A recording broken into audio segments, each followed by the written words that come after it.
Shalom, salam sejahtera bagi kita semua. Kembali lagi dalam renungan harian kita. Mari Bapak Ibu kita memuji Tuhan dari Kidung Jemaat nomor 457. Ya Tuhan tiap jam. Ya Tuhan tiap jam ku memerlukan-Mu. Engkaulah yang memberi sejahtera penuh. Setiap jam ya Tuhan, di-Kau ku perlukan, ku datang juru selamat, berkatilah. Amin. Mari Bapak Ibu kita membuka Alkitab kita dari kitab Kejadian pasal 35 ayat pertama sampai dengan yang ke-22. Demikianlah firman Tuhan dengan perikop Yakub di Betel untuk kedua kalinya. Allah berfirman kepada Yakub, "Bersiaplah, pergilah ke Betel, tinggallah di situ dan buatlah di situ mezbah bagi Allah yang telah menampakkan diri kepadamu ketika engkau lari dari Esau kakakmu." Lalu berkatalah Yakub kepada seisi rumahnya dan kepada semua orang yang bersama-sama dengan dia, "Jauhkanlah dewa-dewa asing ada di tengah-tengah kamu, tahirkanlah dirimu dan tukarlah pakaianmu. Marilah kita bersiap dan pergi ke Betel. Aku akan membuat mezbah di situ bagi Allah yang telah menjawab aku pada masa kesesakanku dan yang telah menyertai aku di jalan yang kutempuh." Mereka menyerahkan kepada Yakub segala dewa asing yang dipunyai mereka dan anting-anting yang ada pada telinga mereka. Lalu Yakub menanamnya di bawah pohon besar yang dekat Sikem. Sesudah itu berangkatlah mereka, dan kedahsyatan yang dari Allah meliputi kota-kota sekeliling mereka, sehingga anak-anak Yakub tidak dikejar. Lalu sampailah Yakub ke Luz yang di tanah Kanaan, yaitu Betel, ia dan semua orang yang bersama-sama dengan dia. Didirikannya lah mezbah di situ, dan dinamainyalah tempat itu El Betel, karena Allah telah menyatakan diri kepadanya di situ ketika ia lari terhadap kakaknya.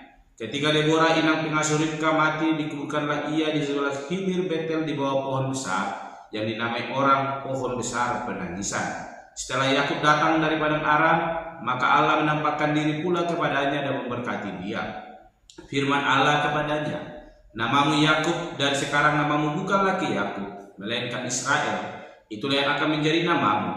Maka Allah menamai dia Israel. Lagi firman Allah kepadanya, "Akulah Allah yang Maha Kuasa, beranak cuculah bertambah banyak. Satu bangsa bahkan sekumpulan bangsa-bangsa akan terjadi daripadamu, dan raja-raja akan berasal daripadamu. Dan negeri ini yang telah kuberikan kepada Abraham dan kepada Ishak akan kuberikan kepadamu dan juga kepada keturunanmu." Lalu naiklah Allah meninggalkan Yakub dari tempat ia berfirman kepadanya.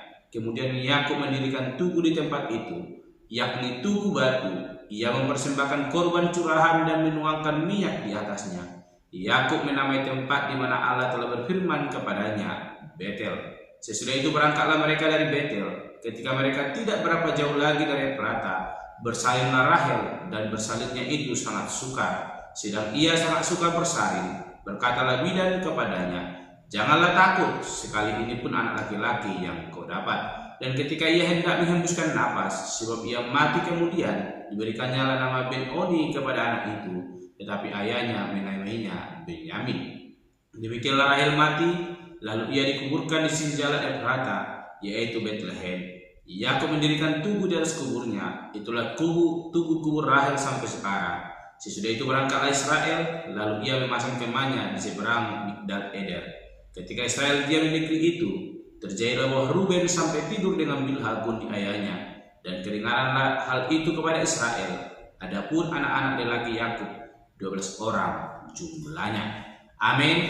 Bapak Ibu saudara-saudara yang terkasih dalam nama Tuhan Yesus Kristus, kita kembali merenungkan firman Tuhan, dan saya memberikan tema bagi kita semua, yaitu Allah yang menyertai. Sekali lagi, Allah yang menyertai. Bapak Ibu saudara-saudara yang dikasihi dalam nama Tuhan Yesus Kristus, kebenaran firman Tuhan hari ini mengingatkan kepada kita tentang bagaimana penyertaan Allah yang senantiasa menyertai kehidupan Yakub.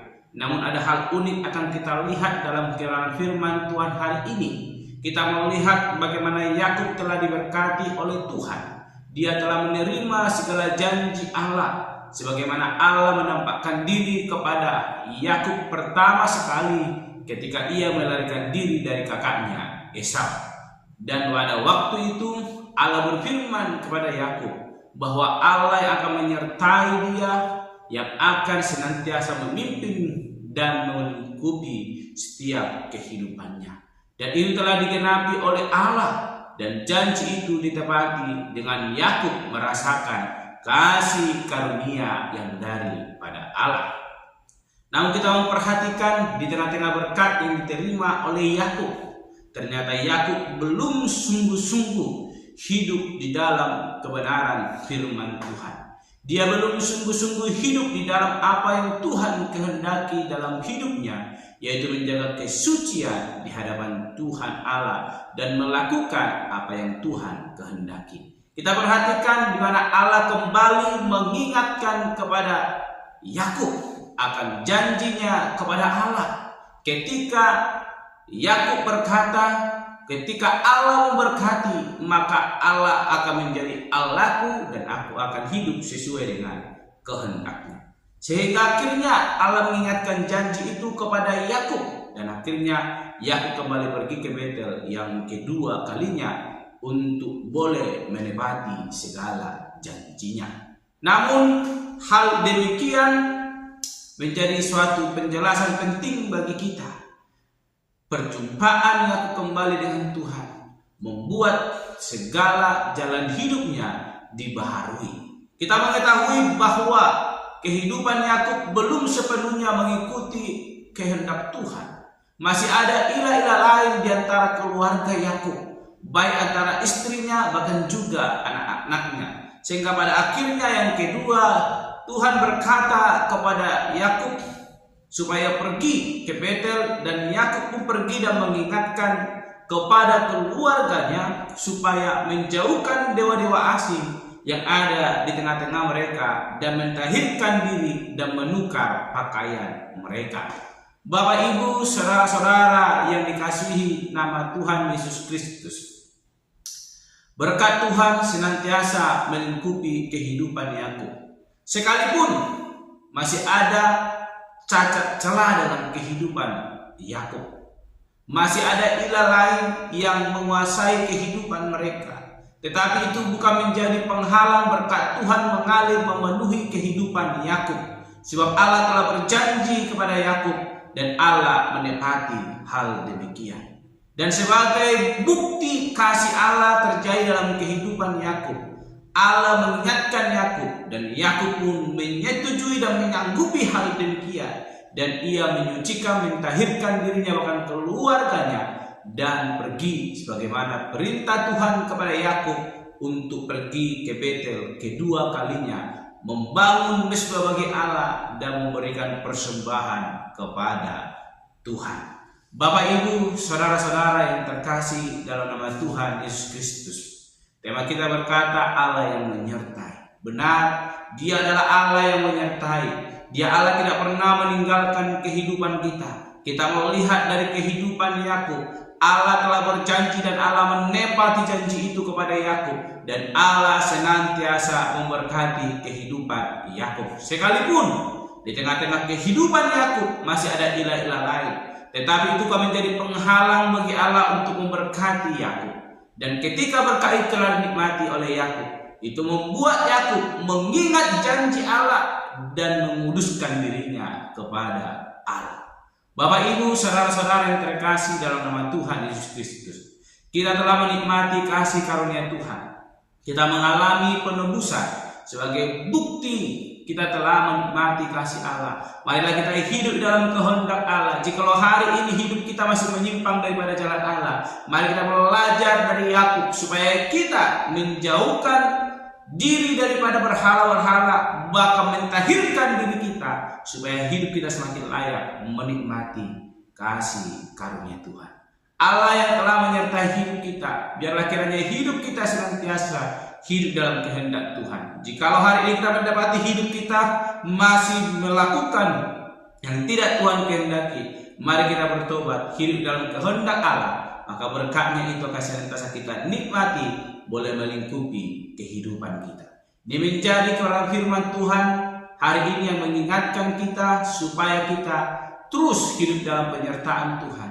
Dengan menjaga kekudusan hidup kita, maka Allah akan menyertai kita, akan menyatakan janjinya dalam setiap kehidupan kita ketika kita hidup setia di hadapan Tuhan. Amin. Mari kita berdoa. Bapa Surgawi, kami kembali bersyukur untuk kebenaran firman Tuhan yang boleh kami renungkan, mengajarkan kami supaya kami boleh hidup setia di hadapan Tuhan, melakukan apa yang Tuhan kehendaki dalam hidup kami, menjaga kekudusan diri kami. Maka kami akan menikmati penyertaan Tuhan dalam hidup kami, sehingga Engkau Allah menyertai kehidupan Yakub. Sekalipun Tuhan dalam hidupnya dia belum sungguh-sungguh hidup taat kepada Tuhan Allah, tetapi Engkau Allah telah menyatakan janji itu dalam hidupnya. Demikian hidup kami Tuhan, kami mau menikmati berkat dan janji Allah dalam hidup kami. Ajar kami hidup setia di hadapan Tuhan, sehingga penyertaan Tuhan dan janji kasih setia Tuhan boleh melingkupi kehidupan kami. Terpuji termulia Engkau Bapa, di dalam nama Tuhan Yesus Kristus kami berdoa dan renungan pada hari ini. Haleluya. Amin. Shalom Bapak Ibu. Tuhan Yesus memberkati.